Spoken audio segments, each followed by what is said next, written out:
Recording in progress. All right. Good morning, everybody. We are kind of right on the button here for 8:30, so I think let's go ahead and I think we're ready. Let's go ahead and get started this morning. So with that, I will call to order the Nevada Board of Wildlife Commissioners for today, Friday, March 7, 2025. And if I could have Commissioner McNinch maybe lead us in the Pledge of Allegiance.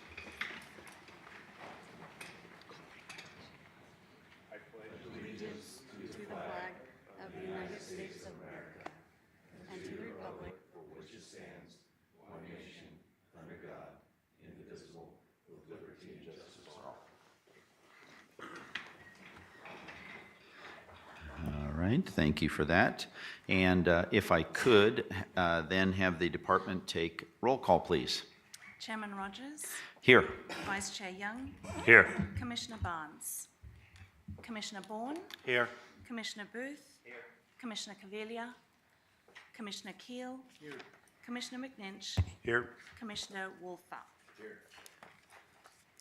All right, thank you for that. And then also, if there are any county advisory board members here in attendance in Las Vegas, if so, if you would please stand. And if I could, just for the, excuse me, for the record, have you come up to the mic and identify yourselves. Good morning, John Hyatt with the Clark County Cab. Thank you. Joe Cream, Pershing. Steve Marcus, White Pine. Neil Cheney, Lincoln. Andula Wildridge, Clark County. All right, thank you for that. And how about any county advisory boards online today? Jim Cooney, Elko.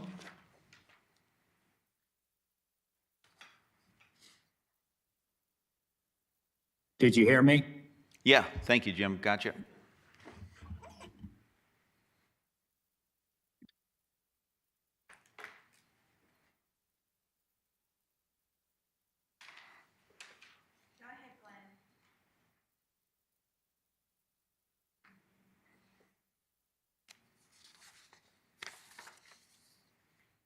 Yeah, go ahead, Glenn, or whoever was online there, please, if you would. Glenn Bunch, Mineral. Thank you, Glenn.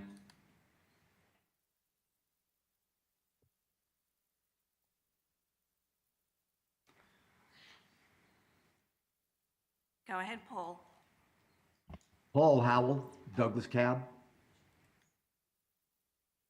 I'm sorry, what was the last one? Paul Howell, the Douglas Cab. Douglas? Okay, thank you.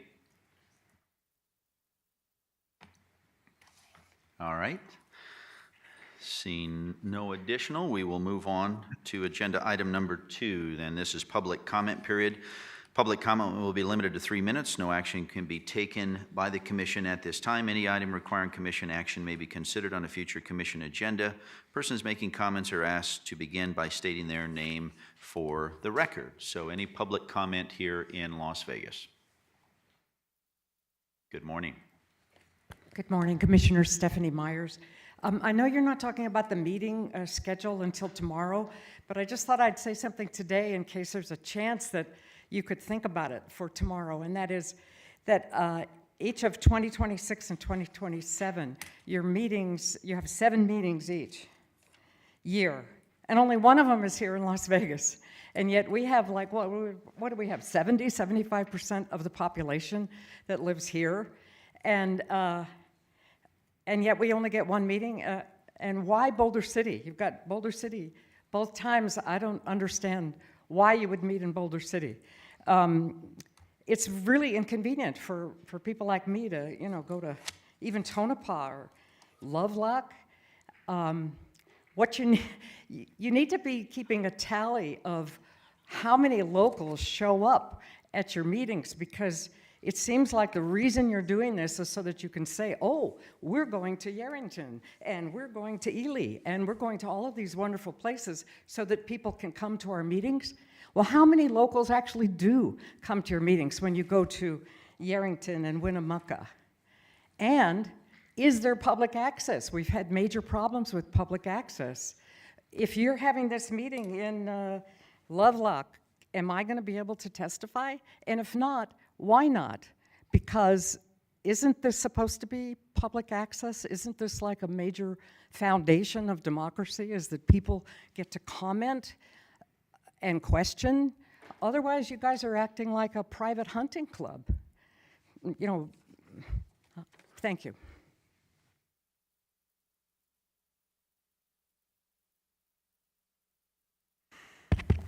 All right, any other public comment here in Las Vegas? All right, seeing none, how about any public comment online? No public comment online, okay. Thank you for that. With that, we will now then move on to agenda item number 3. And this is approval of agenda. For possible action, the commission will review the agenda and may take action to approve the agenda for March 7, 2025. The commission may remove items from the agenda, continue items for consideration, or take items out of order. So anything from the commission with regards to today's agenda? Questions, concerns? Yes, Director Janae. Thank you for the opportunity, Director Janae. I wanted to just, absolutely, I'm going to say it multiple times today, to the public in attendance, to everybody here that wants to go on the field trip, which is agenda item number 16. That will begin at the close of the agenda, and we will be driving to Valley of Fire State Park and then coming back via Lake of Las Vegas.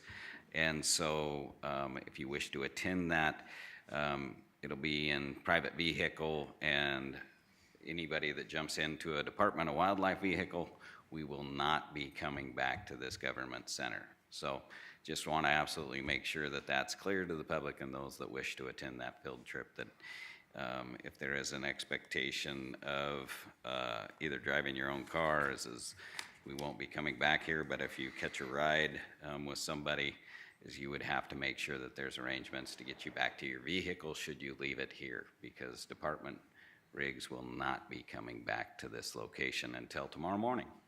Thank you. All right, thank you for that. Anything else at this time from the commission on the today's agenda? All right, seeing none at this time, I will take this out for any public comment. So any public comment here in Las Vegas with regards to today's agenda?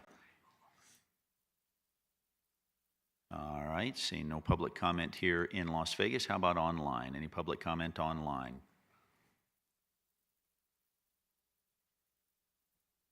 Hello? Yes, go ahead. Hi, I'm sorry, I had a technical difficulty. I wanted just to make an open comment. I thought I had my hand raised. My name is Julie Barger, and I live in unincorporated Sparks, Nevada. And it's time to end killing contests.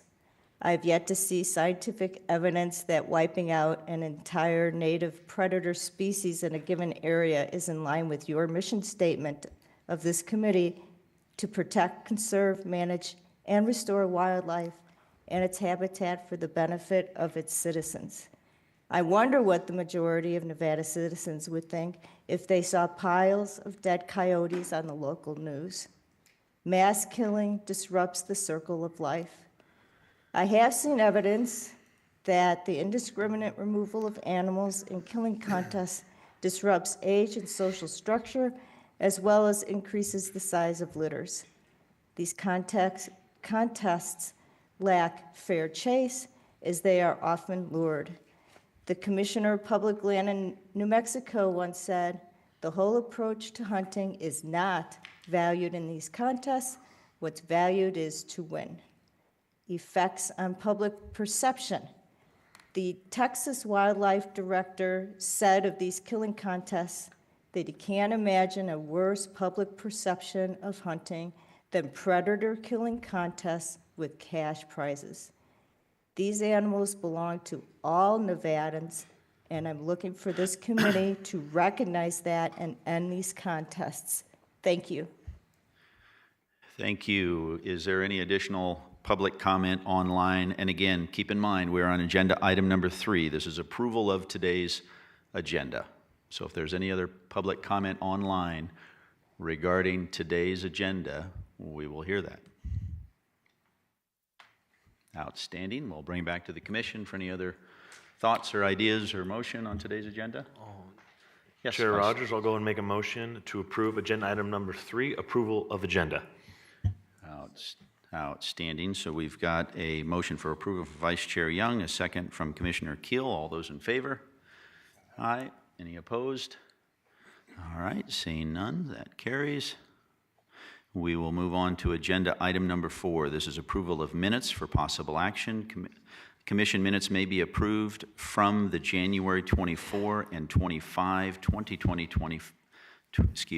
January 24 and 25, 2025 meeting.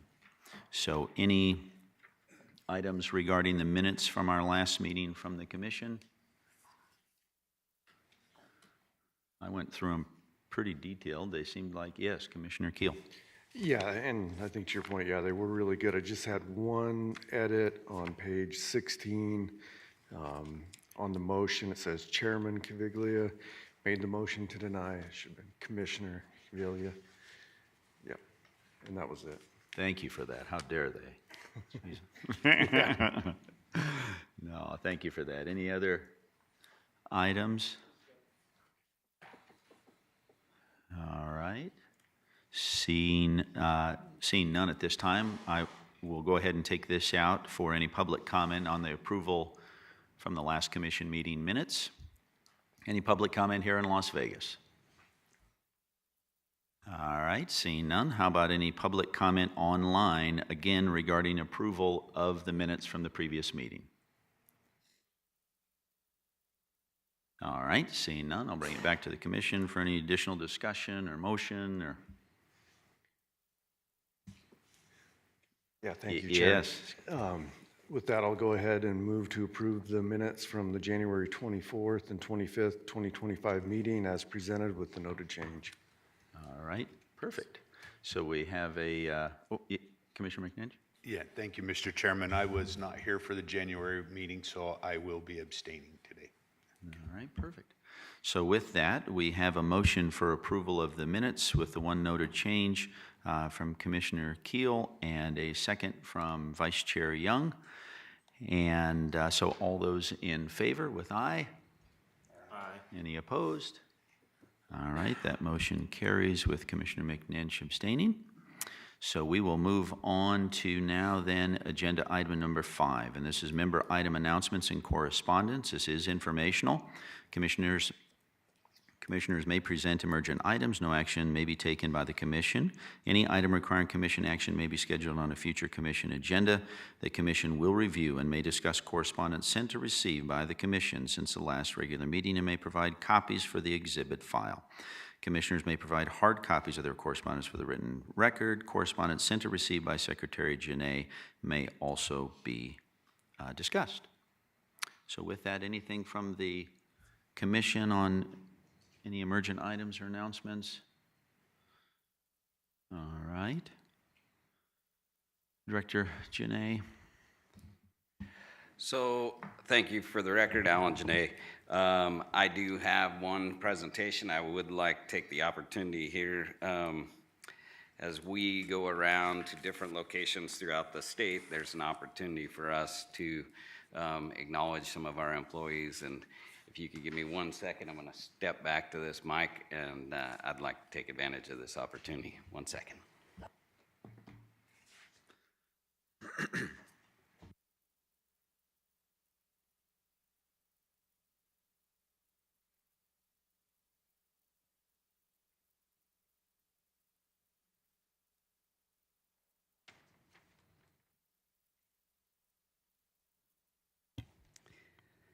Is this on? Yep.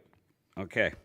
So we have a 30-year award that we'd like to present to one of our employees.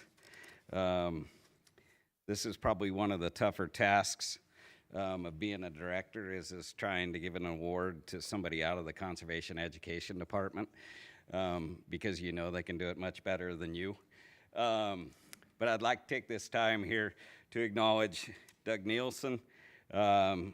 Doug, down here in Las Vegas, throughout his career has established himself pretty much as primary point of contact for Nevada Department of Wildlife. The service and the work that he's done here has been exemplary. I can't tell you the number of times that week to week we get calls, you know, relative to things that are happening down here in Las Vegas, and Doug's always on it. He's always dealing with the press. He's well out in front, has a good message, really represents the department at a very high standard. And I can't say enough thanks for the work that he's done. And it's just amazing to consider that it's been 30 years and the passion that he brings to the job. I stopped in his office yesterday and talking to him, and his passion towards the work that he does is just as fresh as I can remember the first time I ever talked to him. You know, it seems like the passion is still there. And so absolutely want to call it off, but want to take this opportunity to kind of just lay out what he did in his career. Started back in March 29th of 1993. And he started as a conservation educator down here in Las Vegas. In 1997, July of 1997, he was promoted to a Conservation Educator 2. In January of 1998, he took a step into being a game warden and went over as a game warden 1 and did that until 1999, and then went to a game warden 2 in 2000. He transferred from Boulder City to Las Vegas as a game warden 2, and then he liked doing things in June and January, or July and January. In July of 2001, he became a game warden 3 in Las Vegas as an auto progression, and then decided that he liked to talk way too much and went back to being a conservation educator. And 2006, in December of 2006, he became the Conservation Educator 4 down here in Las Vegas and has been in that position since. And as I mentioned, I really can't acknowledge knowing what it takes to get through a 30-year career and the commitment. I absolutely can't express my appreciation enough, but I'd ask everyone to just kind of take a moment and acknowledge his years of service.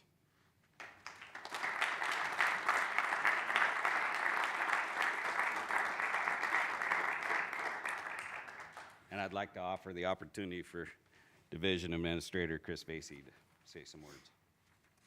Thank you, Alan. You can see his huge history of the agency and what he's done as far as a leader, also a game warden, also an educator. The hats that Doug has wore all the years have been over the top. He, like I said, public information officer. He handles all of our media for the southern region. He has handled really, really complicated issues, everything from coyotes to sheep captures to water hauls. And being on the media end, he knows how to handle people so well and tell our story so well. The educator in him is over the top. He's an hunter education instructor. He's an archery instructor. He's been certified in all of it. He is always a lead in the education realm. He started as a hunter education instructor, so the passion is still there. To have him supervising the people that he supervises and having his breadth of knowledge is over the top.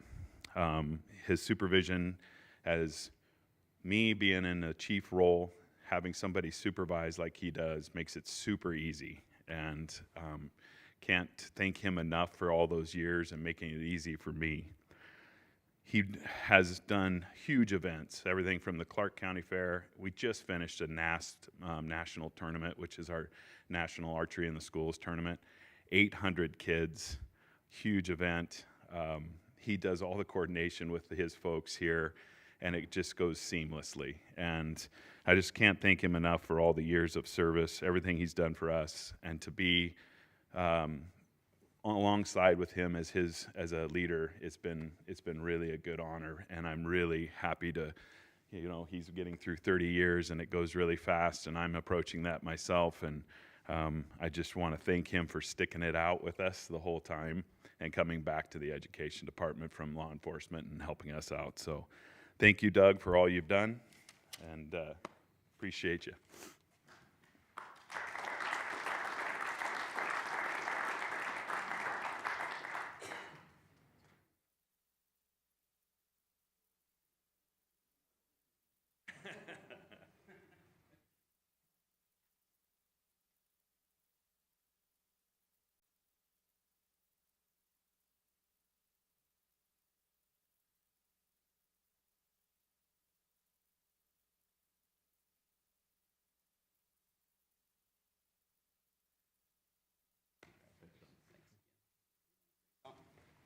You may as well, I mean.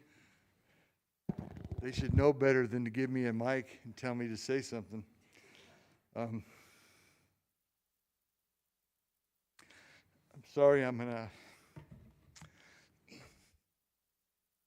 emotional man, and the department, it's who I am. And I tell people that call and ask about jobs, I said, I can tell you right now that nobody, and all due respect to DMV clerks, they don't lay awake at night in high school or college dreaming of being a DMV clerk. It's something that they find is a good job and go into. The people that work for the Department of Wildlife lay awake at night in high school and college dreaming of being a game warden or an educator or a biologist, and I like to tease my biologist friends because they don't go to biology to talk to people. They go because they like to be alone, and then we force them to come to meetings like this and present. So it's kind of fun to poke them a little bit. But the point I'm making is that the people that work for the department, they're there because they want to be, more than anything else. And they dedicate so much of their identity is Department of Wildlife. And so it's been a pleasure for me to work in that environment with people who are so dedicated to what they do, who want to make a difference in wildlife. When I was in college, I was at BYU, and I went down to Springville to talk to the public information guy at their Springville office for the Utah DWR. Introduced myself and said, hey, I'm studying public relations up here at BYU, and I've had an internship at the Forest Service, and I've got another one lined up, and I write an outdoor column for the paper, and what else would you suggest I could do to prepare for a job like yours? And he looked at me and says, I got some advice. Do something else. And then he turned and walked out the door. And I thought, oh, he'll come back. He's just messing with me. He never came back. And as the years have gone by, I realized that he was probably toward the end of his career, and the politics of wildlife management aren't getting any better, any easier to negotiate. And so when you're working in this environment, some days can be tougher than others, and I think he was just having a tougher day. But I don't have a problem if somebody comes and asks me about a career in wildlife, telling them, you'll never own a bass boat, you'll never own a cabin, but if you want to go home at night knowing you've made a difference in the world and sleeping well, then join us at the Department of Wildlife. And I still feel that way. And I have a lot of people asking me when I'm going to retire. I don't know. I still enjoy what I'm doing. So so why leave? So we'll see how that works out. But thank you very much. It's been a pleasure serving you, and I'll continue to do so for the time being. Thank you.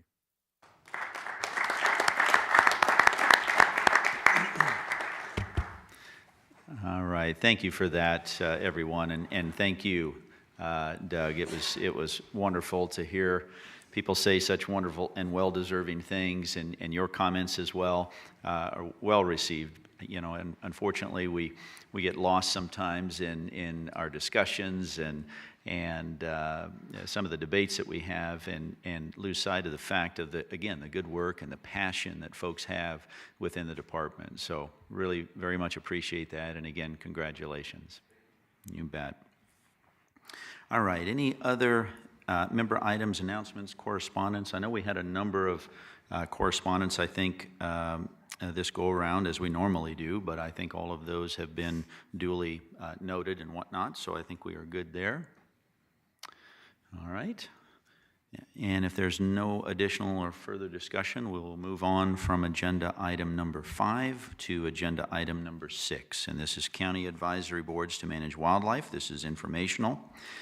County Advisory Board members may present emergent items. No action may be taken by the Commission.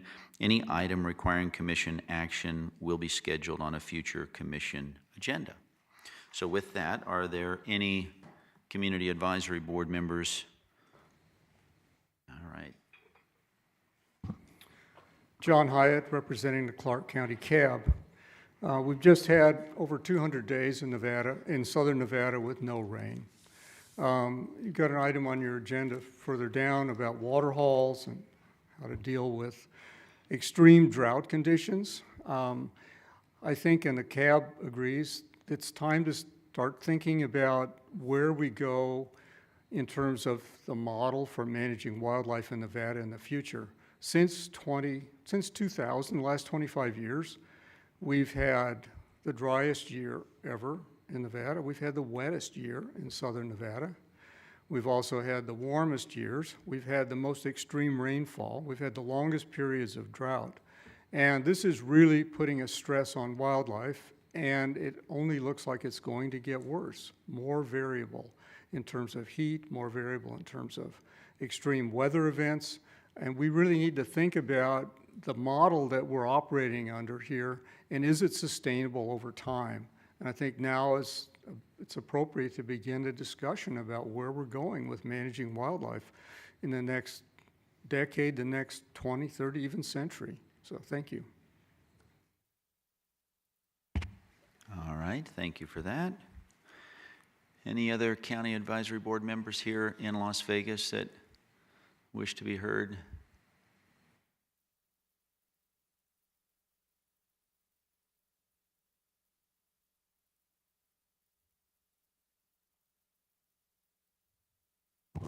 Good morning, Commissioners. I was going to comment on item number 9. Can I do that at this time? Yeah. On behalf of the CAB? Okay. So Anula Wildrich for the record. I'm with the Clark County CAB. And with regards to item number 9, the petitions from Mr. Joe Crathwell, it's significant to note that during our meeting this past week, we had no other licensed falconers in Nevada come forth to support these petitions, although they were made aware of them.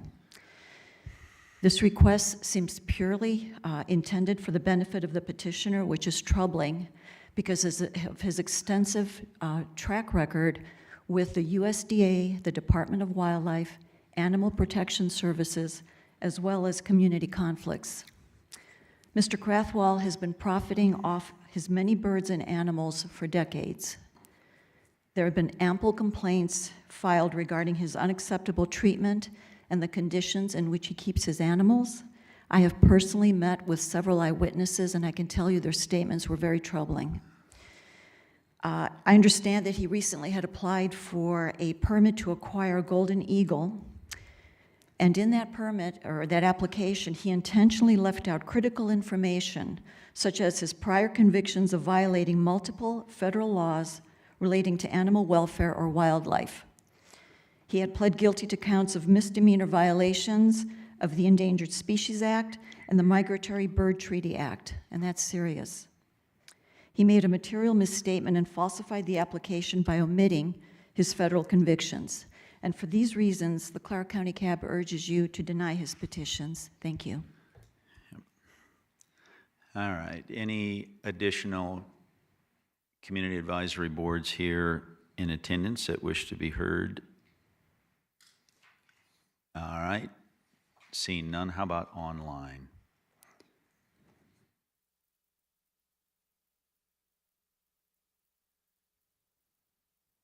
Mr. Chairman, Jim Cooney for the record. I wanted to thank the department and the commission with previous requests that I have made during the commission meetings to consider opening up the elk management sub-plans. I know that we have a presentation today that will be going over the state plan.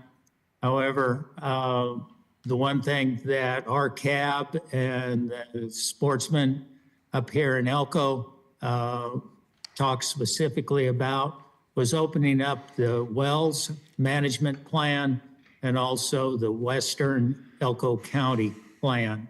So I would like to put that forward for future meetings. I think, or I would also request that that item be placed on the agenda for the June meeting, which will be held here in Elko. And hopefully we can get that put together. Thank you. Thank you, Mr. Cooney.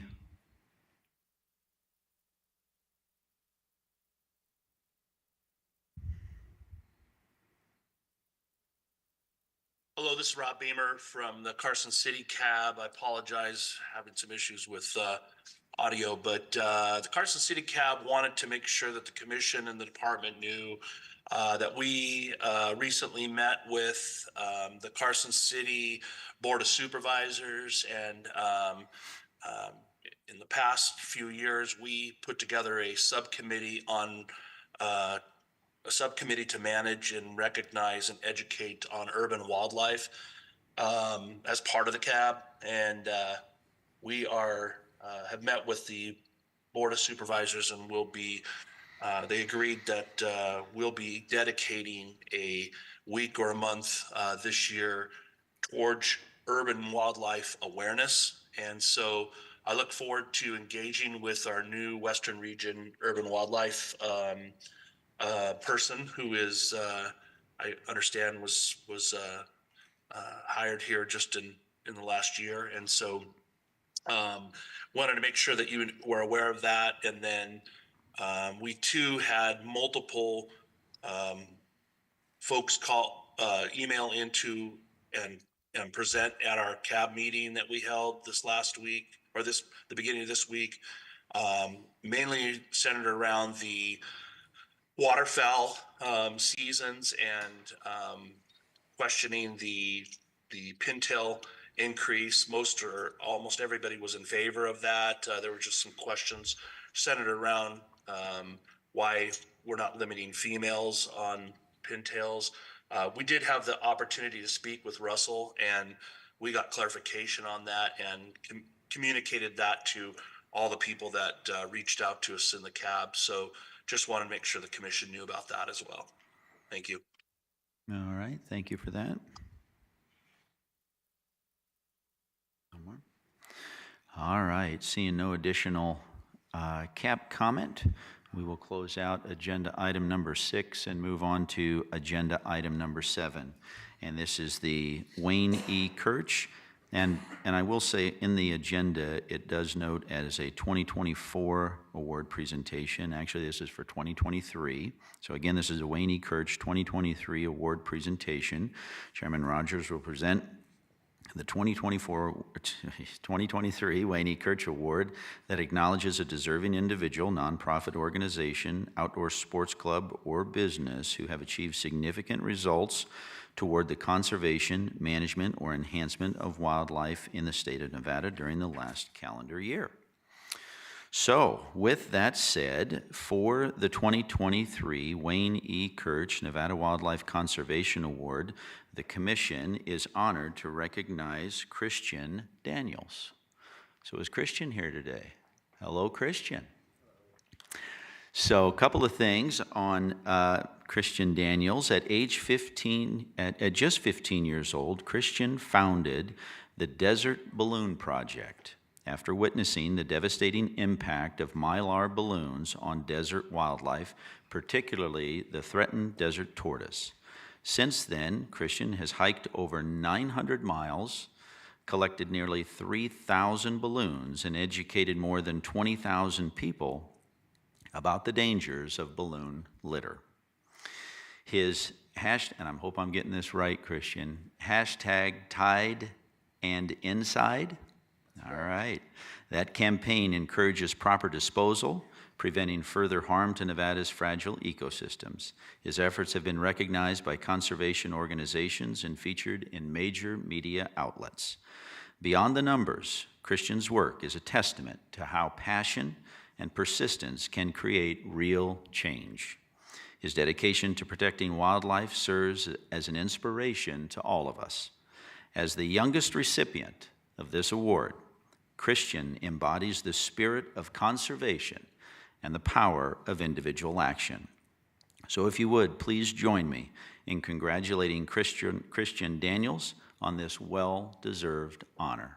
Congratulations, Christian.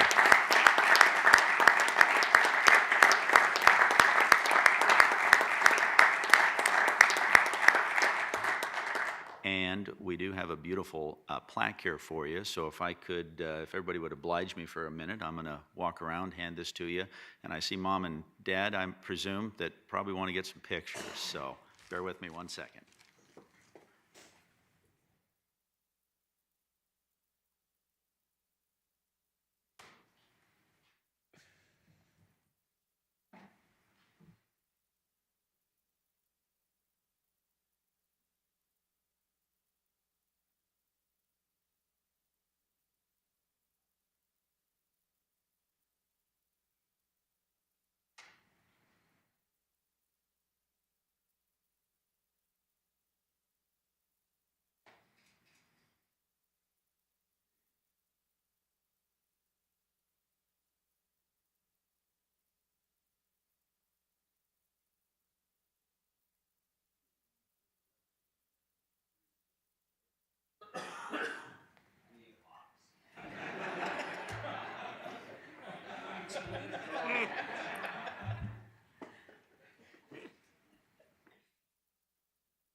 They're here, so I might as well.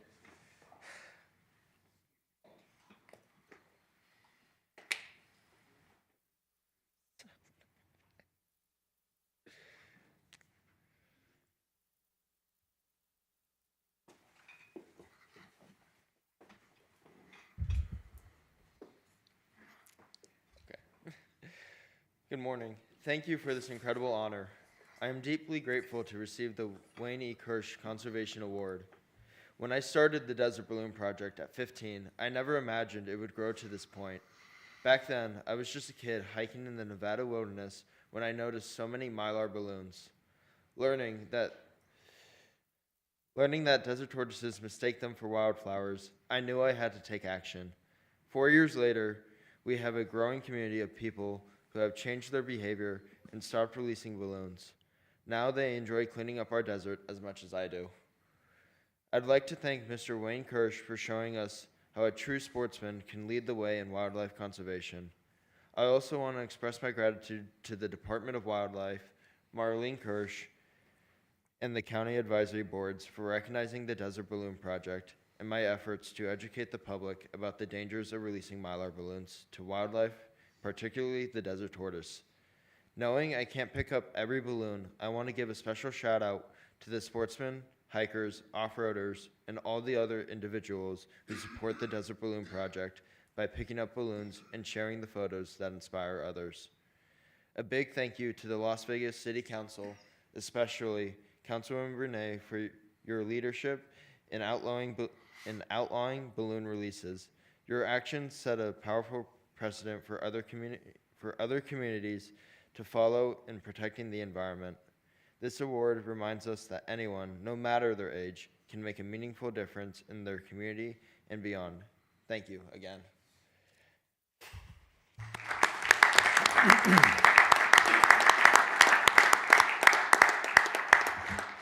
Yes, Director Janae. Thank you, and just, I wanted to take the opportunity on behalf of NDOW to acknowledge and appreciate his work. I mean, that's just tremendous for such a young gentleman to go out, acknowledge this issue, and take the step forward and do something about it to the degree that, you know, the amount of advocacy that he's done and the amount of attention that he's brought to this matter. Just wanted to acknowledge that and appreciate it and say to his parents, I know to all of us who are parents, it says a lot when your child takes the initiative and does something like this on their own accord. And I attribute that to very good raising and good parenting. And so great job, parents. Good job, Daniel, or Kristen, thank you. All right, great. Thank you for that. And again, Christian, congratulations. As you know, this is an extremely prestigious recognition and honor, and to be the youngest recipient is just spectacular. So again, congratulations to you and the whole family. Good work. All right, let's see here. How about moving on then to closing out agenda item number 7, moving on to agenda item number 8. And this is again informational. This is our reports. And 8A in particular, the department activity report. Secretary Janae and division administrators, a report will be provided on the Nevada Department of Wildlife recent activities. So with that, Director Janae. Thank you. For the record, Alan Janae. Appreciate the opportunity to give highlights of the department here. It does take us a while because we do have 7 different divisions, and so appreciate the opportunity, but understand we just had a couple exciting agenda items, and now it's going to slow down a bit. So with that, just wanted to give a report on the director's office. Since the last meeting, the director's office has been meeting with various legislators to discuss the department's legislative priorities and bills and provide overviews of the agency. We presented in front of the Senate and Assembly Natural Resource Committees, highlighting our achievements across the divisions and to convey the impact of the department's work. As you're familiar, and we discussed earlier in the legislative committee, as we did present on our Assembly Bill 59. And so it's a good session so far. I don't know how many days we're into it. That's how much of a hangover I already have.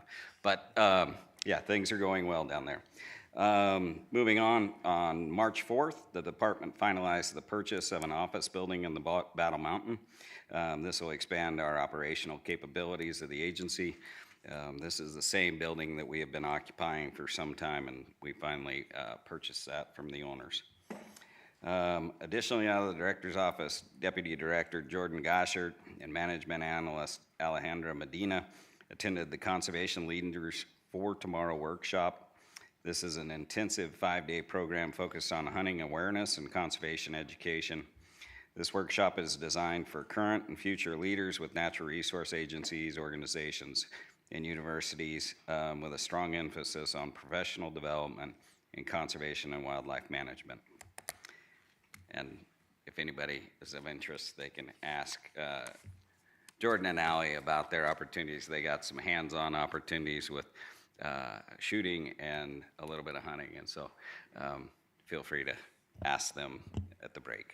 And with that, I will pass along to Chris Vasey in the Conservation Education Division.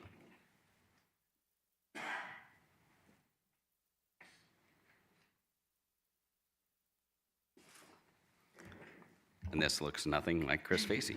I'm kidding. Introduce. Good morning, Commissioners. Claire Clark for the record. I'm the Urban Wildlife Education Coordinator here in the Southern Region, and I'll be presenting the Conservation Education's Activity Report. Conservation Education staff attended the Recreational Boating and Fishing Foundation State Marketing Workshop in Baltimore, Maryland, February 24th through 26th. The workshop covered a wide range of topics, including research, upcoming campaigns, and information on the latest trends and engagement strategies to help promote boating and fishing.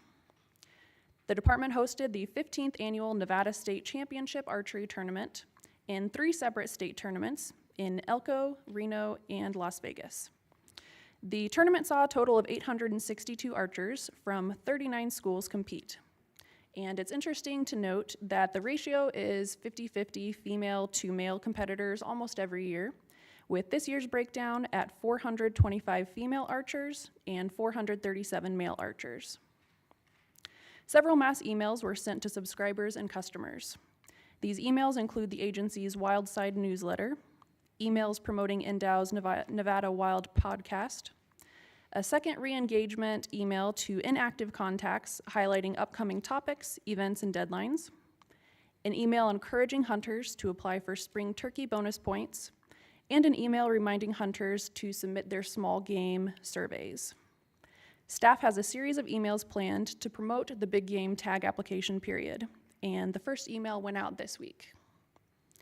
We've received early reports of geese and ducks nesting in residential areas in February, which usually begins in March or April. Residents have been notified via Nextdoor with tips on how to prevent waterfowl from nesting near pools and how to avoid conflicts when eggs do hatch. Coyote activity has transitioned from juveniles leaving family groups to the adults pairing up for mating season. In January and February, we received around 90 coyote-related calls statewide. To address wildlife concerns, we've hosted 5 Living with Wildlife programs for adults across the valley and several Wild Neighbor programs for K-2 students, which teaches them how to respond to coyotes on their way to school or what to do if they come across a baby bird on the ground.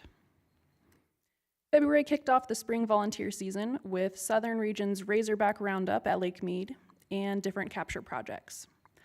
A large effort to get volunteers to survey and clean out the wood duck boxes in Fallon was a success, with all properties getting seen this year. Help from the Nevada Waterfowl Association and the student chapter of Ducks Unlimited were essential. Trout in the Classroom trout release field trips have already started, and several hundred students will attend field trips to release the trout fry that they raised in their classrooms. They'll experience macroinvertebrates in person and learn more about their local lands and waters. The 2025 Big Game Seasons and Applications publication is completed and was sent to print.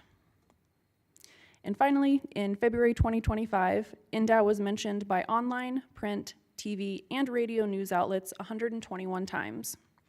These stories have had an audience of more than 34 million people and a publicity value of more than $800,000. Major stories covered include a piece on how the department tests animals for avian flu, a segment on how to protect chicken coops from bears, various other bear awareness messaging, drought impacts on bighorn sheep, aquatic invasive species prevention, outdoor Nevada segments on various NDOW projects, the addition of moose to NDOW's Big Game Records Keeping Program, a highlight on NDOW's Julie Bless, who is honored as a finalist in the Reno Tahoe Young Professionals 20 Under 40 Awards, fishing updates, and more. Thank you.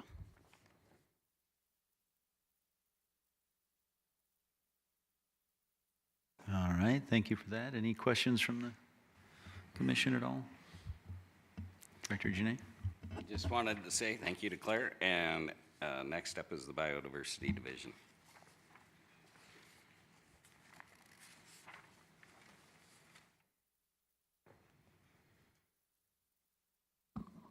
Good morning, Commissioners. Jasmine Kleiber, Biodiversity Division Administrator for the record. Right now, under our personnel and staffing, our division currently has one position announcement open for a full-time biologist here in the Southern region based out of Las Vegas. We anticipate holding interviews this month for that position. Staff are also working to hire a 6-month seasonal position that would be based out of headquarters, and we expect the announcement for that position to be open in March this month. With those 2 positions filled, we would be fully staffed for the first time in quite a while. Under our avian programs, our winter raptor surveys concluded January 31st. Staff are now working with Boise State University to conduct a 5-year data analysis, which will include 10 years worth of data. That includes this last 5-year round and previous 5 years that we had been conducting surveys. Staff continue working closely with partners to coordinate survey efforts for Pinyon Jays throughout the state. Additionally, Division's planning a Pinyon Jay workshop with partners this month, but due to travel and partner participation constraints, our division will be postponing that workshop and looking for different avenues to provide flexibility to partners. The workshop's aimed at a more comprehensive plan for habitat projects, focusing on pinyon juniper treatments that benefit multiple species, including Pinyon Jay.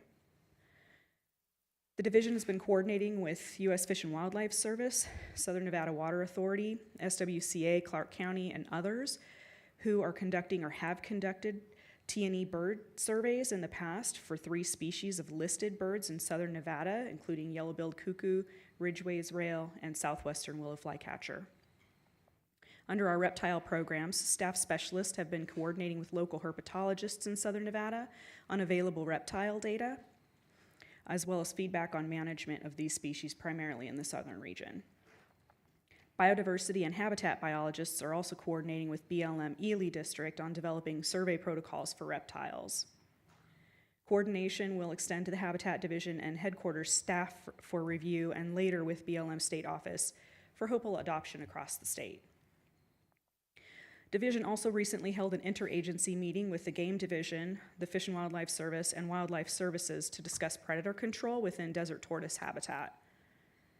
Biodiversity biologists in Southern Region also attended a recent annual Desert Tortoise Symposium that focuses on the conservation of desert tortoise across its range. For small mammals and bats, biodiversity biologists have been conducting small mammal trapping at Ash Meadows National Wildlife Refuge using a novel approach with baited camera box traps. This non-invasive technique allows us to gain information on small mammal populations without the labor-intensive and invasive live trapping surveys. White nose syndrome monitoring for bats concluded last week. 1 new bat hibernaculum was identified in the hot springs the week of February 17th, with over 100 bats identified there, including 2 different species. Samples were collected at that site, and those are being sent for analysis to determine if white nose is present at any of the locations across the state. Eastern Region Division staff are currently working to meet with Pattern Energy, the developers of the Spring Valley Wind Project, to discuss construction of a MODIS tower in the future that would support bat tagging in the area to better understand how bats use or avoid wind facilities. Our Winnemucca biologist is currently working on compiling all of the previous data, survey data, protocols, research, analysis results, and products that have been generated for pygmy rabbit in coordination with the Game Division. Over the years, the department has contributed approximately $1 million to these surveys and research for the species, and pygmy rabbits currently petitioned for listing under the Endangered Species Act. For partnerships and coordination, our division's currently helping on the planning committee for the Renewable Energy Wildlife Institute's upcoming 3rd Solar Wildlife and Ecosystems Research meeting that will be held in November of this year. Western Region staff recently conducted presentations to homeschool groups from K through 8 grades. The presentations were on Nevada bats and Nevada wildlife. Staff specialists are also preparing comments with the technical guidance program in response to the monarch and bleached sandhill skipper proposed rules for listing those 2 species under the Endangered Species Act. The comments are due this month. Both species are identified in our State Wildlife Action Plan as species of greatest conservation need. Staff are also currently working with Southern Nevada BLM personnel to discuss our role in the upcoming Aviquame National Monument BioBlitz. The goal for this BioBlitz is to build on successes of previous years' BioBlitzes, working with partners and expanding citizen science opportunities. With that, I'm happy to answer any questions. All right, thank you for that. Any questions from the commission? All righty, thank you very much, appreciate it.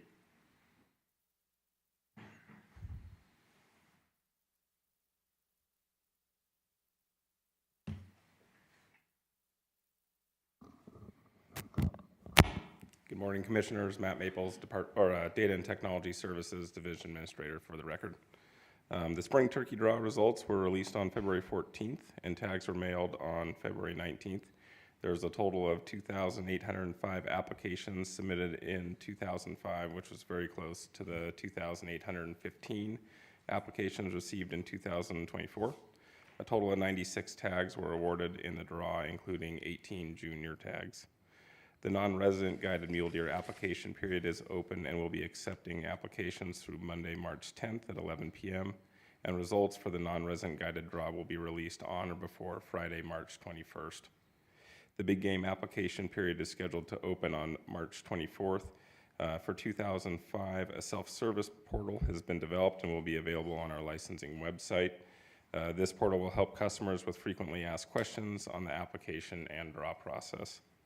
Staff dedicated additional time to evaluating license system changes to support e-tags and potentially a junior tag transfer program.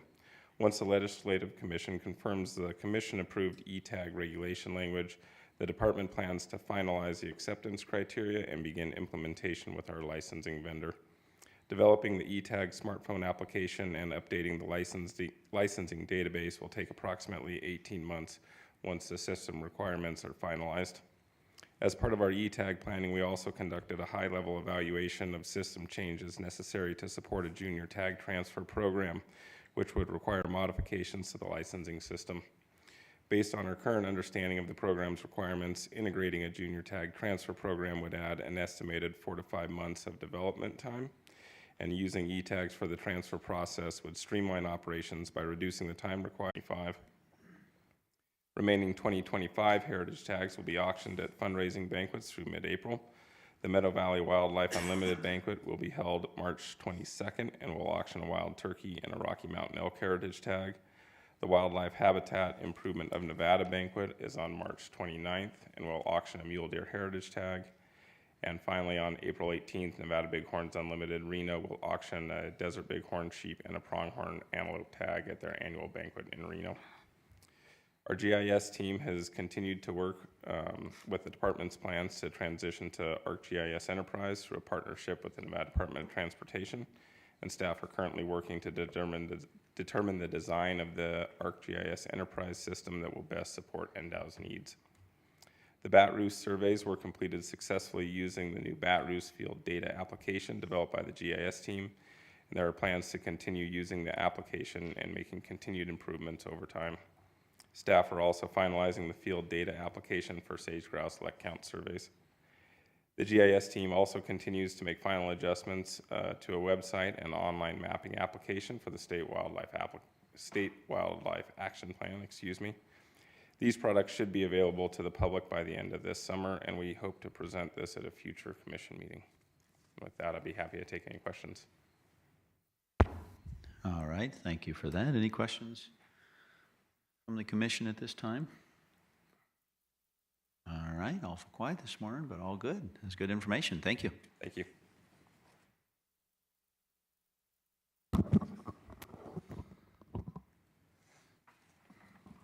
Morning, Commissioners. Chris Cruikshanks, for the record, Fisheries Division Administrator.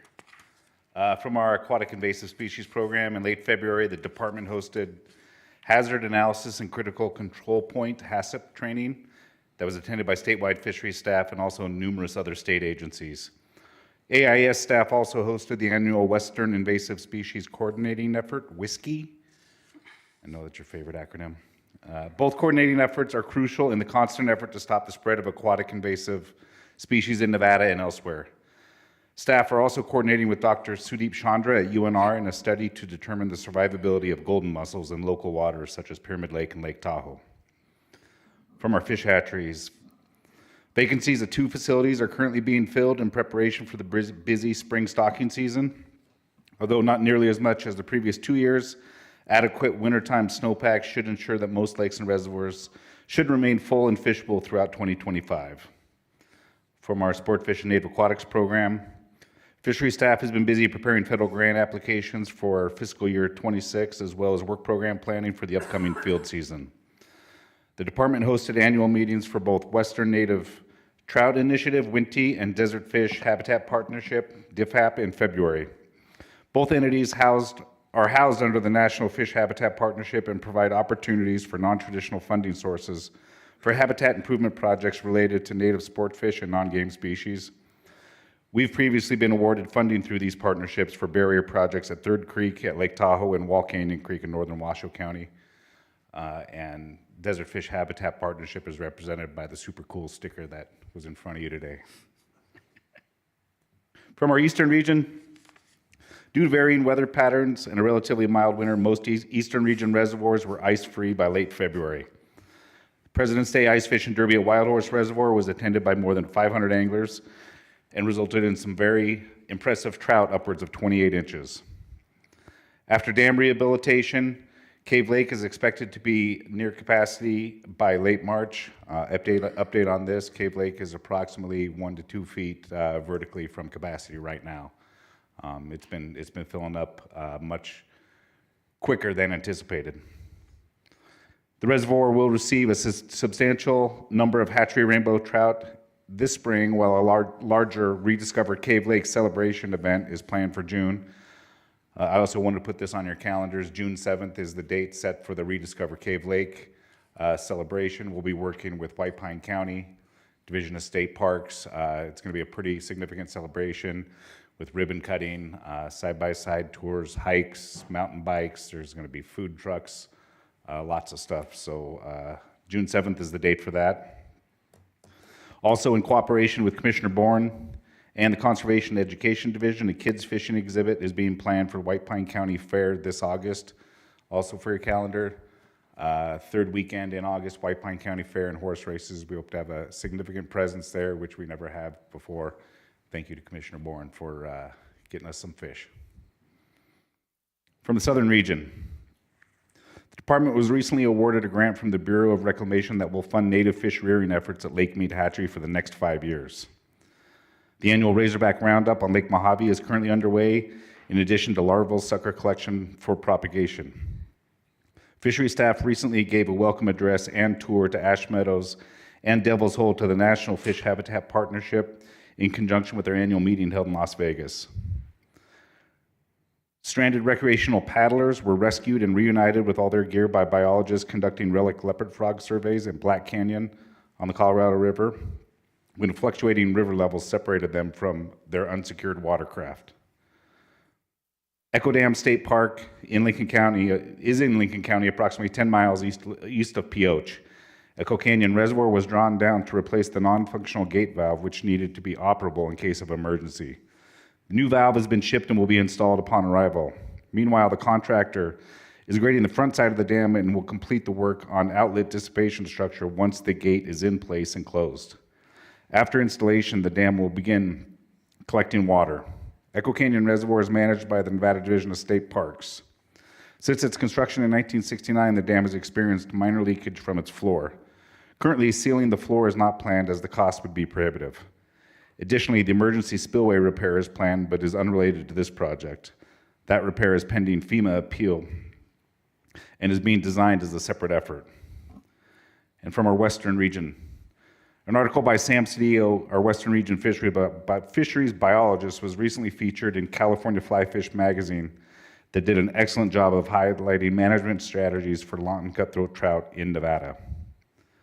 The drawdown of Marlet Lake began in early February, with dam repair activities scheduled for June of this year.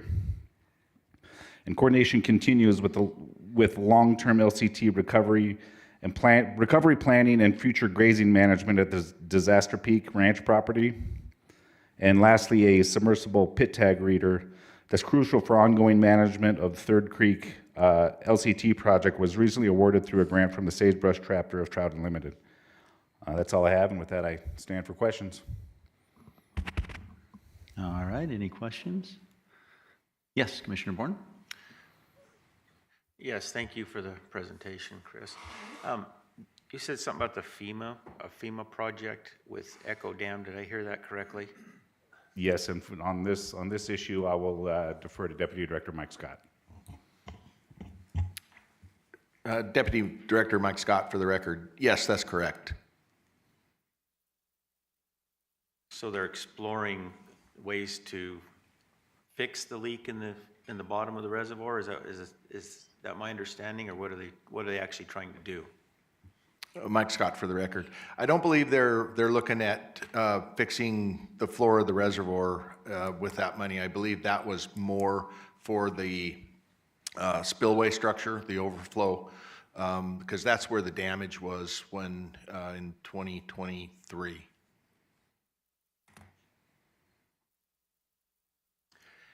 I guess as somebody that grew up fishing Echo in the late 70s and early 80s before I had any gray hair, I'm not pointing any fingers at NDOW. This is not directed to them. I think it's more directed to the governmental process as a whole.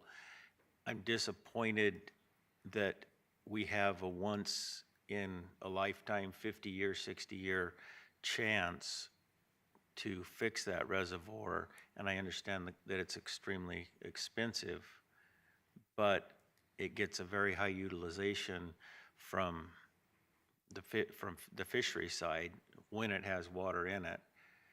And the leak, as far as everybody locally knows, is in the very bottom of the stream bed.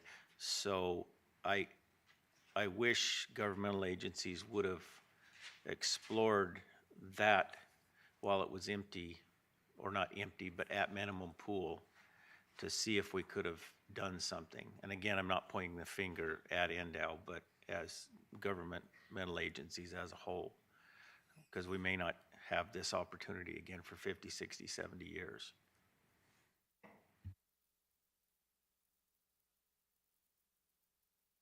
Yeah, Director Janae. And I appreciate the sentiment, and yeah, I understand is a lot of times it's a matter of trying to take advantage of these opportunities, you know, when something's down. And I would say Deputy Director Mike Scott has had conversations with state parks, you know, passed along this concern of the locals, but hopefully the locals are also engaging with the state parks and making them aware as well. Yeah, we would love to, you know, be able to fix every scenario and all of the dams across the state so that our fisheries would be stable, but we're in that scenario of, I believe we've got 2 other projects. After just finishing up Cave Lake, we've got 2 other dam projects that are also on our list.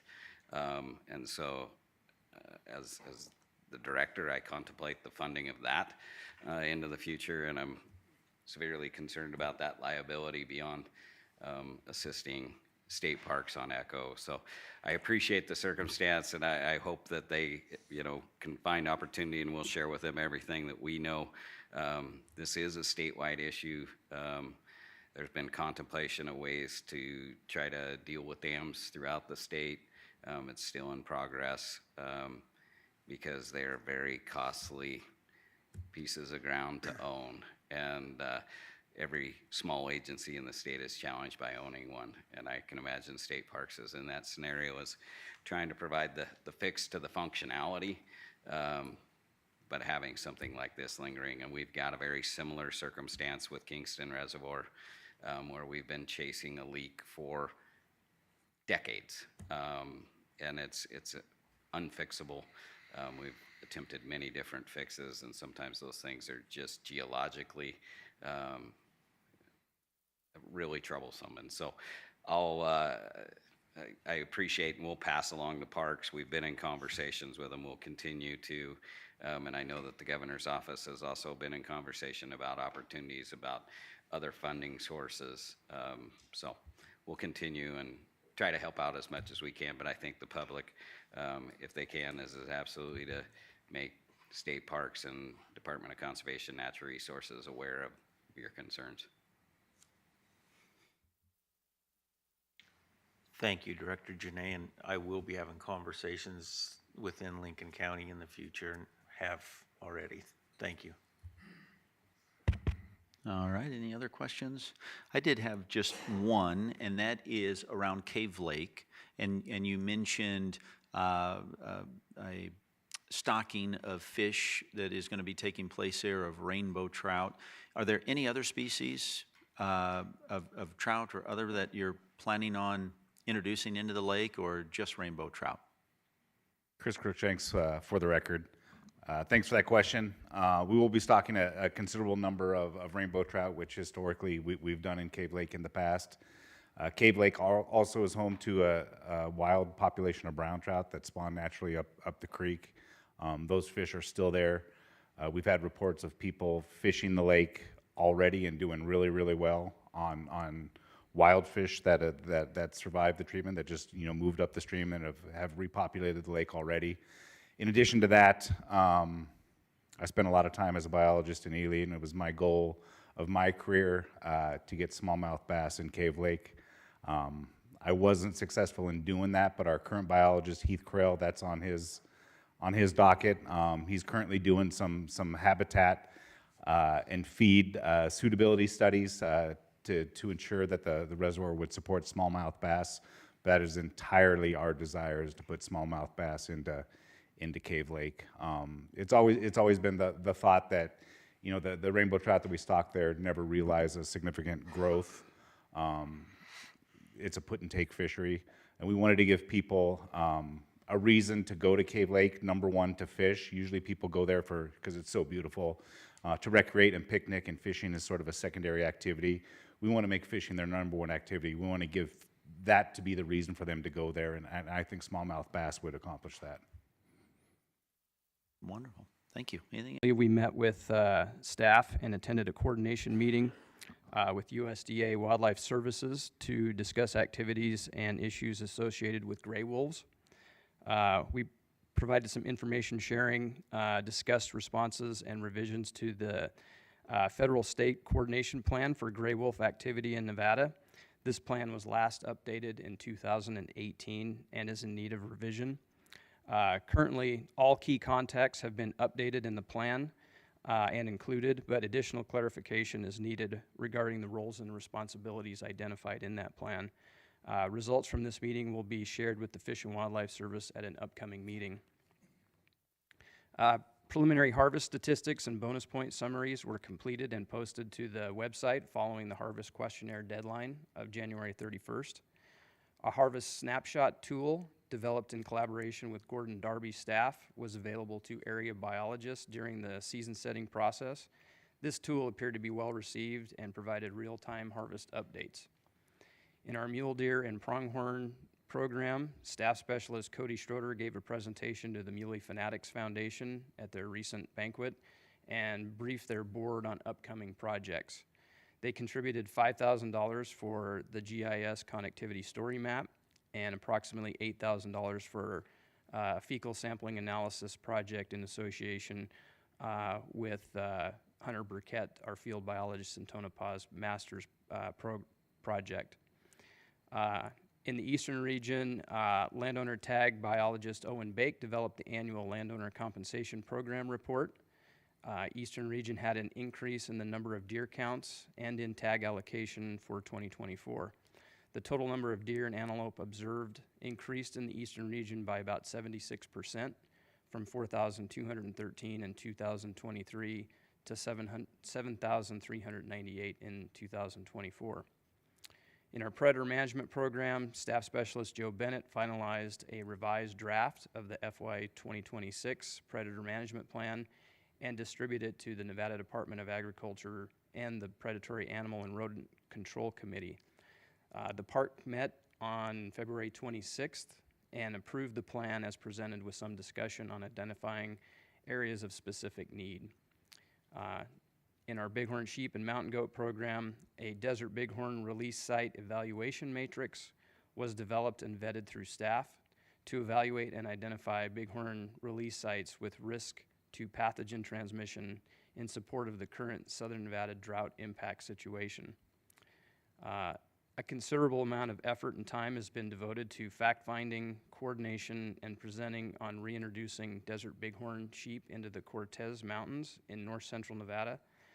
And this involved attending several county commission and general public interest meetings.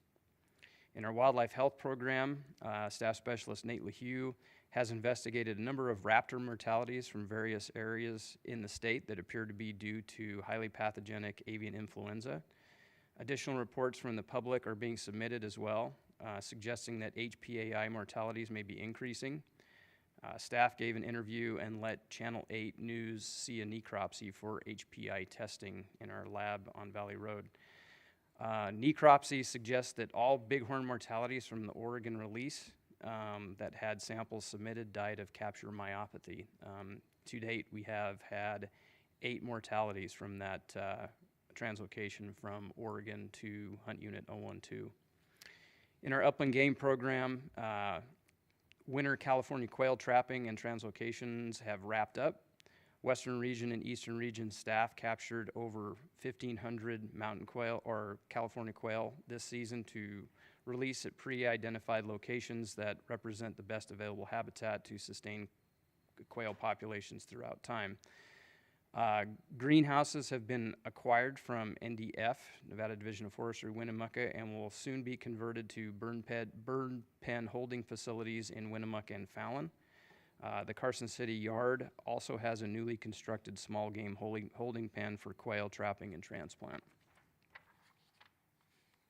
In partnership with Utah Division of Wildlife Resources, NDOW received 113 turkeys for population augmentation and translocation efforts.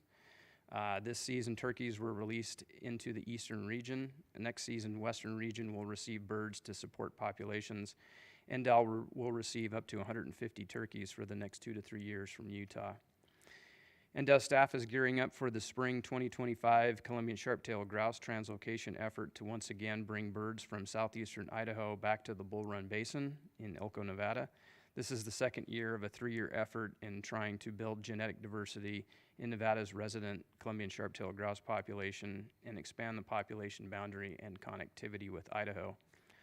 In our elk and moose program, contractors successfully deployed 3 moose radio collars during February's capture efforts.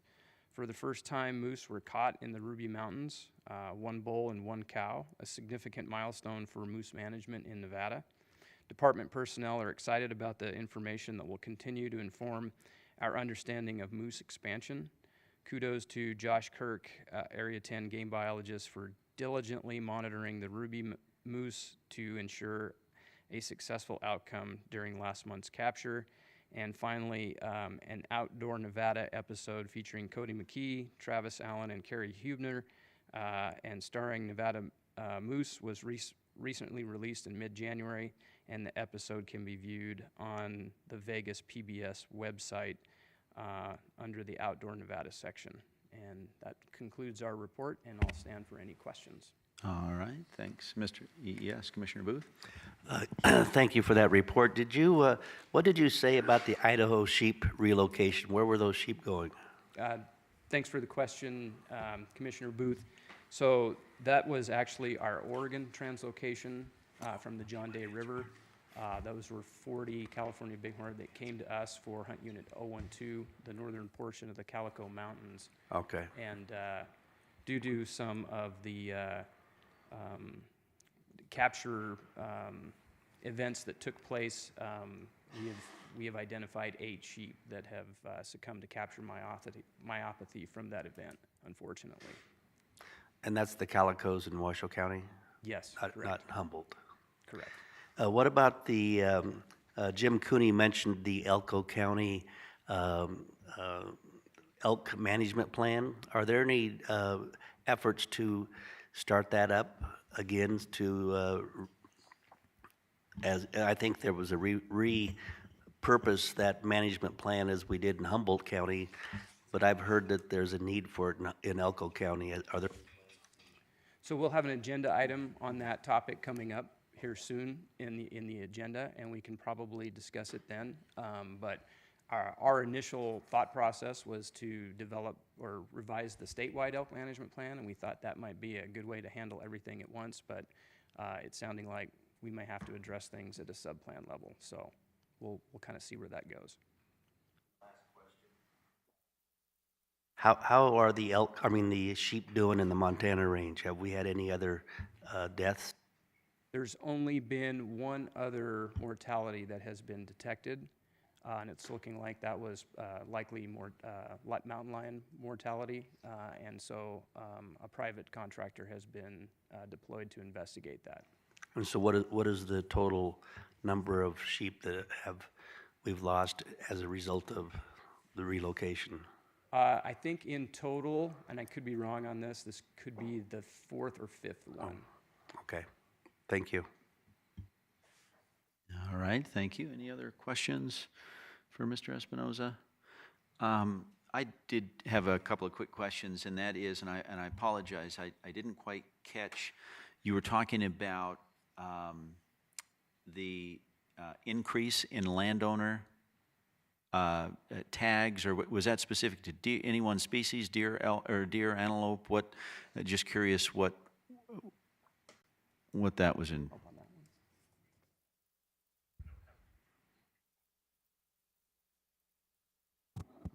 Luckily, we have Eastern Region Game Division Supervisor Scott Roberts here to help out with that one. Chairman Rogers, members of the board, I did not come prepared for this, but we did see increases in both allotments for pronghorn and for deer. Part of that's just environmental. You know, it was a drier summer than we had the year before, and we've seen, you know, major cycles in this program, and we're kind of coming out of one of those valleys and seem to be building up the other side. So I expect that to maintain. So yeah, I mean, we saw a 40% increase in the number of deer and pronghorn observed on those counts from 2023 to 2024.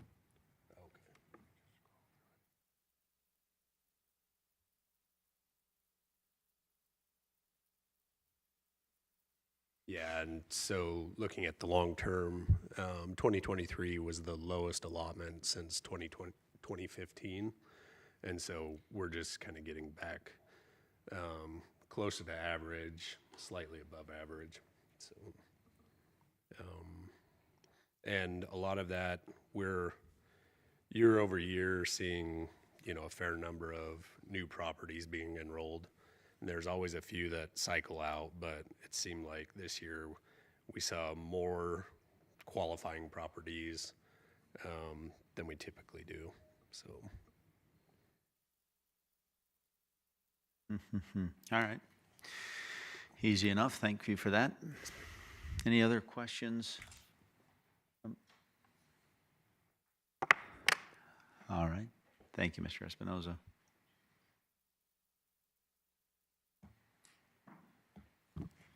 Good morning, Chair Rogers, members of the Commission, Mark Freeze, Habitat Division Administrator for the record. So first off, in our water development program, water hauls in Southern Nevada are ongoing with staff from around the state, along with volunteers from the Fraternity of Desert Bighorns assisting. We'll hear a lot more about this topic, but I want to personally thank the Fraternity of Desert Bighorns for their assistance. They're an asset to us. In addition to water hauls in Southern Nevada, the crew has completed 2 big game water development builds, including one in White Basin of the Muddy Mountains and the other in the Spotted Range. Additionally, the Southern crew will upgrade small game water developments in the Bullfrog Hills near Beatty over the next 2 years. The crew in Northern Nevada will have their first project on March 15th in the Desert Mountains of south of Fallon, with preparation work ongoing. And a series of small game units in the area will also be maintained during this project. In our wildlife management areas program, WMA staff have been busy performing regular habitat and equipment maintenance throughout all of the WMAs in preparation for the upcoming farming and irrigation season, including land and field leveling, planting, weed spraying, road and fence repair, and installing new culverts and other concrete water control structures. Staff work continues on draining waterfowl ponds in preparation for targeted spring burning to promote and increase desirable vegetation conditions for the next fall, as well as construction of a new shallow shorebird pond at Mason Valley. Staff continue to work with fisheries on the Key Pittman Chub Pond Rehabilitation Project, where electrical and plumbing has been completed, with the liner installation scheduled for the week of March 3rd. The American Kennel Club dog trials were held at Overton WMA the week of February 19th through 23rd, with great attendance reported. WMA staff have been cleaning, building, and repairing duck and goose nesting structures for the upcoming nesting seasons. On to our restoration rehabilitation program. Several staff have recently attended the Society for Range Management Conference in Spokane, Washington, where new science is presented in the field of rangeland management and restoration. Attending conferences such as SRM provides staff with professional development and opportunities to bring new science and restoration methods back to Nevada. In June, the Institute for Managing Annual Grasses Invading Natural Ecosystems group from the University of Wyoming will be meeting in Elko to conduct a restoration workshop highlighting NDOW's restoration efforts and our approach to restoring resistant and resilient vegetative communities. On to the private lands program. Staff has been busy working on securing funding for a conservation and access easement outside of Wells, Nevada. Private land staff also continues supporting urban fishing pond and community park work to enhance the public's recreation, educational enjoyment opportunities. In our technical guidance program, the program continues providing guidance and input to several large-scale project planning efforts, including Greenlink North Transmission Line, Grid Lines West Transmission Line, Western Bounty, Monarch and Bleach Sandhill Skipper proposed rules, and the Cross-Tide Transmission Line project. Program staff also continue to participate on the BLM's Libra Solar, White Pine Pup Hydro, Nevada North Lithium, Rhyolite Ridge, and Esmeralda Solar projects. Our Sagebrush Ecosystem program, the Sagebrush Ecosystem technical team is currently providing guidance on several major projects that could impact sage-grouse. In late January, the SET conducted its annual verifier training to recertify over 70 verifiers. Additionally, the SET recently hosted a greater sage-grouse mitigation summit, bringing together representatives from 6 western states with sage-grouse mitigation programs, along with leading experts in the field. The summit focused on enhancing the Nevada conservation credit system and increasing net benefits for sage-grouse conservation across the range. And with that, I'll stand for any questions.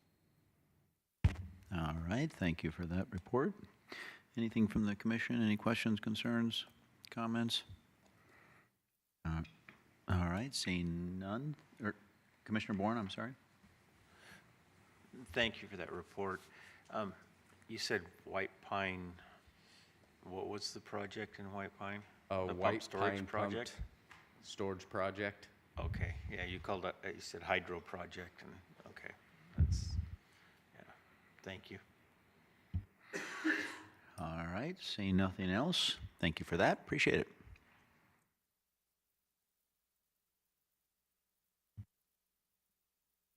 Good morning, Chief Game Warden Christy Knight for the record. We'll start with personnel updates. The boating law administrator captain is slated to start March 10th. The equipment mechanic candidate is in backgrounds with an anticipated start date in April. In the recent open application for new game wardens, there were 51 qualified applicants. The physical and written testing had 20 participants. 18 interviews are scheduled for next week. Water operations. Game wardens attended the Colorado River Law Enforcement Association Conference and patrolled Laughlin fireworks shows on the river. Land operations. During routine patrols, game wardens handled various violations. A warden stopped 2 professional shed antler collectors who were found illegally collecting antler sheds during the closed season. This action highlights our ongoing efforts to enforce seasonal restrictions and protect wildlife during vulnerable periods. Game wardens were instrumental in locating a murder suspect connected to the Fish Springs case. While patrolling near Golden Eagle Park in Sparks, a game warden identified the suspect, leading to the suspect's surrender near the Mustang Frontage Road. This action underscores our officers' vigilance and commitment to public safety. Additionally, game wardens patrolled a calling contest and issued a citation for a loaded weapon found in the vehicle. The team also monitored an ice fishing derby at Wild Horse Reservoir, ensuring compliance with regulations and safety standards for approximately 450 participants. Wardens successfully released a mountain lion cotton foothold trap, investigated multiple trapping violations, including one case with over 10 violations. Other investigations ranged from residency issues to a goose being shot with a rifle, ice fishing hole size violations, assisting Arizona game wardens in investigating a large elk poaching ring involving Nevada suspects, bobcat laundering, and addressed a sub-guide acting as a master guide, and illegal feeding of the big game. A game warden retrieved a deer from an individual who had collected it from a roadkill incident after being informed by another law enforcement agency that they were allowed to keep it. Beyond enforcement, game wardens supported conservation efforts by assisting with elk surveys, wild turkey release, and the capture and release of bighorn sheep. These efforts contribute to the preservation and management of our local wildlife populations. Game wardens additionally attended the Fallon Fur Sale and fielded many questions asked by trappers. In addition to wildlife management, game wardens responded to 4 vehicle accidents. One particularly bizarre case involved a woman who parked her vehicle in the middle of the highway, prayed, and then fled on foot when the game warden conducted a welfare check. With that, I'll stand for any questions. Yes, Commissioner McNinch. Thank you, Mr. Chairman. Can you talk about the poaching ring case? We helped with the interviews on that case, and it was, I believe, 2 suspects in Nevada. They live up in Elko. I can't give any more information on what it was, but it was over, I believe it was over 10 elk that were killed or poached in Arizona. Wow. So, I'll leave it at that. Thank you. I'm just curious at the extent and if it's continuing or if that case is in the process of being closed. I know it's hard to talk about, but whatever you can share. It's still under investigation for Arizona, so I'm limited on what I can say. Thank you. Yes, Commissioner Booth. Yes, thank you for your activity report. Did you say that you had 51 applicants for law enforcement positions for NDOW? Correct, 51 applicants, but only 20 showed up. And how many openings are there? We have 7 field warden positions and 1 lieutenant position, but these were for field level positions. Are there any future game wardens being projected for Humboldt County? Yes, in this group, we hope to be able to hire for that. In this group, actually, there were a lot of good candidates, and we're hoping to be able to fill all 7 positions. Okay, thank you. All right, any other questions? Yes, Commissioner Bourne. Thank you for that report. Is the White Pine County game warden position, is it going to be filled out of that pool, or? There were no internal interests, so yes, we're hoping to fill that as well out of that pool. Okay, thank you. All right, I just had one question as well, and that is, you mentioned early on a shed hunting violation. Just curious if you can speak to that a little bit on if that happened here recently within the last few weeks, or when maybe that happened, and maybe in what part of the state you're finding It was out of Ely off of Highway 6, and that was about a month ago, just after our last commission meeting. Yeah, about a month ago. And it was 2, one was cited on site because he actually had sheds in his hand. The other one was driving the vehicle, and that one is being referred for a criminal complaint. All right. Anything else? Any other questions, concerns, comments? All right. Thank you.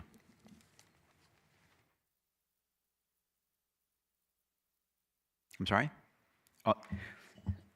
For the record, Alan Janae, and so that wraps up our department activity report. Outstanding. Thank you for the opportunity. Yeah, thank you for those detailed reports. We appreciate it. We will move on then to agenda item 8B. It's litigation report. So I was hoping to come in here and be able to crow about the fact that I have no more pieces of litigation for the department, but alas, yesterday we received an appeal. So if you recall, we were handling a diversion of water from the Humboldt sink to to the South Fork Reservoir, 10,000 acre feet in the fall of 2024. That was challenged by Pershing County Water Conservation District. We then filed a motion to dismiss that lawsuit now 2 months ago, I think. And we did receive an order dismissing, well, when I say we, Division of Water Resources and Department of Wildlife through the Attorney General's office together filed a motion to dismiss that lawsuit. And we did receive an order dismissing the lawsuit. So I was hoping to come in here and be able to tell you that I was handling no more piece of litigation for you.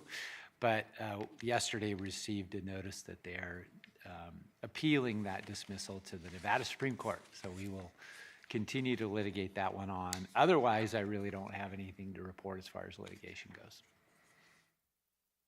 All right. Stand for any questions. Wonderful. Any questions, comments, anything for Dag Burkett? All right, thank you for that report. Seeing none, we will move on, and we are now on to agenda item 8C, and this is Wildlife Damage Management Committee report. Committee Chairman Eddie Booth. A report will be provided on the recent Wildlife Management Damage Committee meeting. So, Commissioner Booth. Thank you, Mr. Chair. I'd like to thank those committee members that attended yesterday. Unfortunately, we had to get advice from AG Burkett that we did not have a quorum, so we had a meeting with no action taken on any of the items. And momentarily, we'll have Joe Bennett give a brief synopsis of what he presented yesterday. But in addition, I'd like to ask the chair of the commission to note that we are short a public representative on that committee. We're also, we had CAB member Tom Castanelli on that committee, and he is no longer part of the CAB committee in Humboldt County. And so I'm going to recommend, Mr. Chair, that Jana Wright has been in attendance with those meetings last time. That meeting is once a year here in Las Vegas, but she attended the last meeting last year and also yesterday. And then Anula Waldrich, who is with the Clark County CAB committee, she was there yesterday and has also indicated that she would be willing to serve on the committee. So if any of the commissioners have any questions, we'll wait until Mr. Bennett gives a brief explanation of what he noted yesterday at our committee meeting. Thank you, Joe. Good morning, everyone. Chairman Robert Rogers, members of the commission, Joe Bennett, Wildlife Staff Specialist. So essentially the presentation's what I'm going to be presenting on tomorrow, which was just an update, the second version of the predation management plan with a couple slight changes with funds. There was an edit that needed to be done to add 5,000 to Project 47. And then there's also some redistributing of funds from Project 21 to Project 37, or 38, I apologize. And I'll go through that in my PowerPoint presentation tomorrow. Okay. Thank you, Joe. Any other questions from anybody else that was in attendance yesterday? Thank you, Mr. Chair. All right, thank you, Commissioner Booth. I appreciate that update, and then yeah, we will discuss at a future time here on and some additions to that committee. So thank you for that. With that, we will move on to agenda item number 8D. This is Emerging Technology Committee Report. Committee Chairman Tommy Cavilla. A report will be provided on the recent Emerging Technology Committee meeting. And as noted, Commissioner Cavilla is not with us today, so Vice Chair Young will provide a report. Thank you, Chair Rogers. And the report from the Emerging Technologies Committee, we met on Monday, and we did have a quorum. What we did is two things. We established the guidelines in which the Emerging Technologies Committee will move forward with as we go through the different technologies. And I'll kind of read off what the guidelines are. And in short, it's Colorado and Arizona have 3 guidelines. Their guidelines mirror each other's. We added those 3 as well as 2 from Idaho. So with that, the 5 guidelines are: number 1, a technology or practice that allows a hunter or angler to locate or take wildlife without acquiring necessary hunting or angling skills or competency. Number 2, a technology or practice that allows a hunter or angler to pursue or take wildlife without being physically present or pursuing wildlife in the field. Number 3, a technology or practice that makes harvesting wildlife almost certain when the technology or practice prevents wildlife from eluding take. Number 4 is going to be from Idaho. Recommendations must be within the authority of the commission. And number 5 is recommendations must be enforceable. So that is the guidelines that the Emerging Technology Committee will move forward under. Chief Knight also presented on kind of the top 10 that law enforcement runs into or anticipates or is hearing that's out there right now. And the request was to address the top 2 at the next committee meeting. That was trail cams and thermals or infrared. So those will be presented on by law enforcement. And that will be, I believe, currently it's April 28th. It's Monday, April 28th, but don't quote me on the next date. So any questions? All right, any questions for Vice Chair Young on the emerging technologies? All right, seeing none, I will briefly add, as a member of that committee, I thought it was a very good meeting.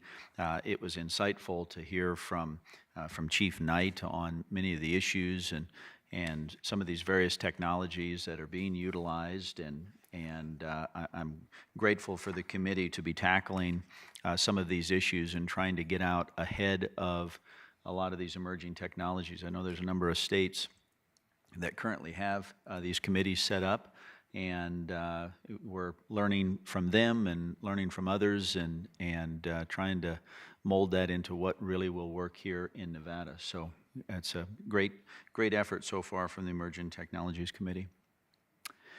All right. Yes, Commissioner McNinch. Yeah, thank you, Mr. Chairman, and I appreciate you standing that committee up. It's I think it's going to be a real interesting, a lot of interesting stuff's going to cross. I mean, it's a good forum for law enforcement to share some of their experiences, and they're on the front line. They're going to see things before we ever hear about them, and I think I appreciate the five principles or the 5 guidelines, and I just appreciate that it's out there. I think it's going to help over time.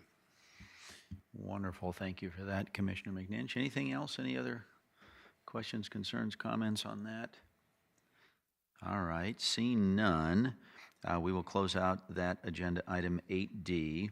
And I know we've been going for almost a couple hours here this morning. So with that, let's go ahead, and it is looks to be about 10:15. So let's go ahead and maybe take a 15-minute break and reconvene back here at 10:30.